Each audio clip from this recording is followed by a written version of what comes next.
किसी की कारकर्दगी जांचने का सबसे बड़ा पैमाना कहा जाता है कि इलेक्शन होता है, और जब इलेक्शन होता है तो उसमें पता चल जाता है कि किसकी कारकर्दगी या किसका बयानिया स्ट्रॉन्ग था, मजबूत था और उस पर आवाम ने कान धरे।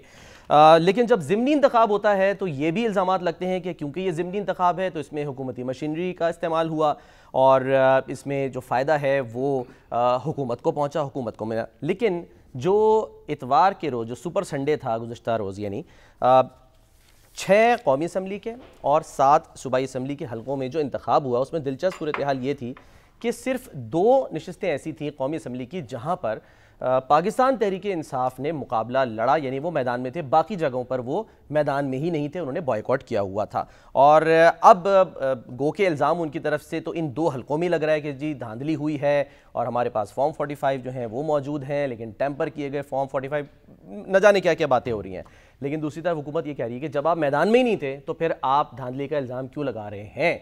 तो ये जो जीत हुई है, क्या ये बयानिए की जीत हुई है, क्या ये कारकर्दगी की जीत हुई है, आज इस पर जो है वो हम बात करेंगे। लेकिन सबसे पहले आपको ये बता दें कि नवाज शरीफ साहब, जाहिर है जो कि पार्टी के सदर हैं, उन्होंने मुबारकबाद दी है इस जीत पर। शहबाज शरीफ और मरियम नवाज़ की मेहनत और बेलौस खिदमत मुल्क को सही राह पर वापस ला रही है, ये उन्होंने एक्स पर अपने बयान में लिखा। उन्होंने कहा कि अवाम ने तशद्दुद, इंतशार और तखरीबी सियासत को मुस्तरद कर दिया है, तरक्की, खुशहाली और इस्तेहकाम का रास्ता उन्होंने चुन लिया है। जबकि मरियम नवाज़ साहिबा तो ये कह रही हैं कि ये ज़िमनी इंतखाब नहीं था बल्कि ये एक रेफरेंडम था। उन्होंने क्या कहा वो आपको सुनाते हैं, फिर इस पर बात करेंगे। नहीं था, बेसिकली एक रेफरेंडम था जिसका फैसला पंजाब के अवाम ने और इवन केपीके के अवाम ने मुस्लिम लीग नून के हक में किया। परफॉर्मेंस की सियासत नहीं रही, अब नैरेटिव की सियासत है। परफॉर्मेंस से बेहतर कोई नैरेटिव हो ही नहीं सकता। आज अगर ग्राउंड पे कोई काम ना हो तो मैं क्या नैरेटिव बोलूंगी। जिनको जनरल फैज हमीद इलेक्शन जिताता था, आज ना फैज हमीद है ना वो इमरान दान जजेस हैं। कैदी नंबर 804 के ऊपर उन्होंने इलेक्शन लड़ा और जब हार गए तो कहा हमारा तो बॉयकॉट था। 2018 में जब मैं जेल में थी, नवाज शरीफ साहब जेल में थे, इलेक्शन जीतने के लिए तब भी इनको आरटीएस बंद करना पड़ा था। हमने तो बॉयकॉट नहीं किया इलेक्शन में, हालांकि हमें नजर आ रहा था कि हमारे साथ क्या होने वाला है। खैबर पख्तूनख्वा में पिछले 14 साल से क्या हो रहा है कि बस नैरेटिव ये है कि तुम चोर हो, तुम चोर हो, तुम चोर। शामी साहब, 2 नशस्तें थीं, NA 129 और इसके अलावा NA 18 हरीपुर, जहां पर पाकिस्तान तहरीक इंसाफ बाकायदा इलेक्शन लड़ रही थी। इल्ज़ामात वहाँ पर भी उन्होंने लगाए हैं, लेकिन वहाँ भी जो है वो उनको शिकस्त हुई है। तो क्या ये कारकर्दगी है जिसकी वजह से शिकस्त हुई या फिर खान साहब का बयानिया पिट गया? बात यह है कि क्या मुहावरा है ना अंग्रेजी का कि success has many fathers, okay, failure has none. ठीक है। जो कामयाबी है ना उसके तो क्लेमेंट बहुत होते हैं, सही है, और जो नाकामी है उसका कोई बाप नहीं होता, उसका कोई बाप नहीं होता, कोई बेटा नहीं होता। सही है।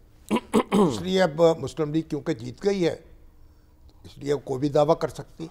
अच्छा। तो चाहे कारकर्दगी का दावा करे और चाहे वो अपने बयानिए का दावा करे, अच्छा, और चाहे खान साहब की नाकस सियासत का को निशाना बनाए या उनके बयानिए को, या उनके बयानिए को। मगर बुनियादी बात यह है कि ये इनकी जो जीत है उसका क्रेडिट जो है आप इमरान खान साहब को भी देंगे ना। अच्छा, कि उन्होंने बॉयकॉट किया, कि उन्होंने बॉयकॉट किया। तो जब वो मैदान में नहीं थे, शुक्रिया इमरान खान, जब मैदान में नहीं थे तो फिर ये बाकी तो बात ही खत्म हो गई ना। सही। तो बहरहाल अब 2 नशिस्तों पर उन्होंने इंतखाब में हिस्सा लिया। जी हाँ। अब दिलचस्प बात यह है कि PTI जो है अभी तक इलेक्शन कमीशन की रजिस्टर्ड पार्टी नहीं है। जी हाँ। यानी इस मानों में कि उसको सिंबल मिल जाए, सही है, उसका सिंबल अभी तक बहाल नहीं हुआ। जी हाँ। तो वो इंतखाबात का जो मामला है अभी तक वो भूल भुलैयों में है। जी हाँ। और अब PTI जो है जो इलेक्शन लड़ेगी वो अपने सिंबल पे तो लड़ती नहीं। ठीक है। तो वो दूसरे निशानात पर उसके उम्मीदवार खड़े होते हैं। अब NA 18 की एग्जांपल है तो वहाँ पर ये भी एतराज़ हो रहा था PTI की तरफ से कि जी वहाँ जो उनकी उम्मीदवार थी शहनाज उमर अयूब साहिबा, उनका इंतखाबी निशान केतली था और बकौल तहरीक इंसाफ वालों के कि जी एक डमी उम्मीदवार खड़ा कर दिया गया असद उस्मान नामी, और उनको वैसे 12,723 वोट मिले। बल्ला उनका चैनक था सर इंतखाबी निशान। अब वो कह रहे हैं ये कन्फ्यूजन हो गया कि केतली को वोट देना या चैनक को। चलिए, अब फर्क क्या नहीं होता कि केतली और चैनक में? केतली में और चैनक में अब ये तो फिर देखा जाएगा, उस पर उनको एहतजाज करना चाहिए था, अदालत में जाना चाहिए था, कभी ये मिलते जुलते निशानात न दिए जाए, रखने भी नहीं चाहिए इस तरह के निशानात, लेकिन इससे कतई नजर अब वहाँ जो जोशो खरोश था ना उस ज़िमनी इंतखाब में, और जिस तरह लोग मतलब पुरजोश थे, तो उससे तो कंटेस्ट हुआ है, यानी ऐसा तो नहीं कह सकते ना। अब एक तो उन्होंने जो उमर अयूब खान की नशिस्त है वो खाली हुई थी, उस पर इलेक्शन लड़ा। जी हाँ। और दूसरा जो उन्होंने लाहौर से जो मियाँ अजहर मरहूम के इंतकाल से सीट खाली हुई वहाँ लड़ा, और मियाँ साहब के नवासे जो थे वो मैदान में थे। सही है। हमाद अजहर के भांजे और सलान।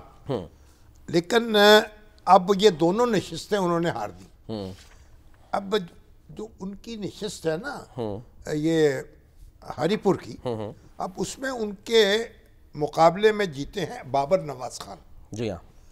अब ये बाबर नवाज खान एक नौजवान है, और इनके वालिद जो थे अख्तर नवाज, वो भी सियासतदान थे, बड़ी उन्होंने इस इलाके की खिदमत की है। अच्छा। और फिर वो एक तनाज़े में उनको वो कत्ल कर दिए गए। अच्छा। उनको शहीद अवाम कहा जाता है उस हल्के में। शहीद अवाम, शहीद अवाम अख्तर नवाज खान। अच्छा।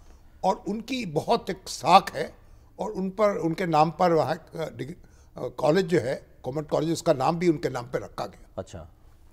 तो ये एक बड़ी फैमिली है सियासी।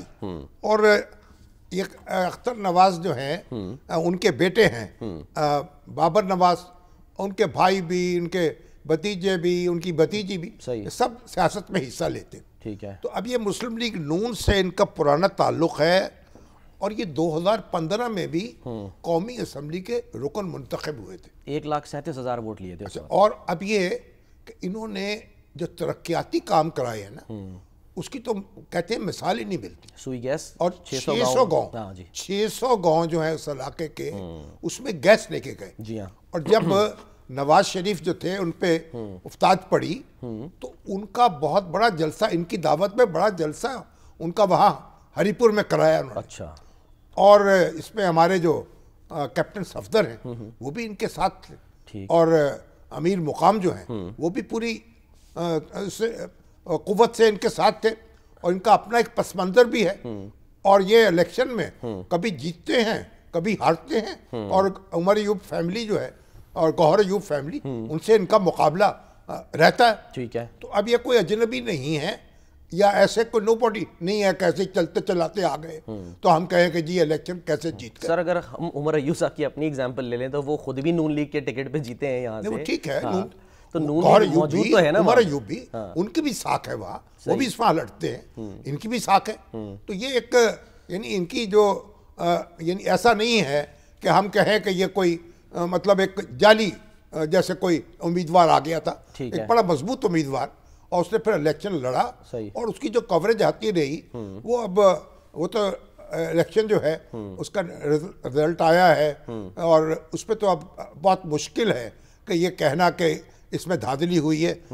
इसकी कोई अभी तक कोई शिकायत दर्ज नहीं की गई,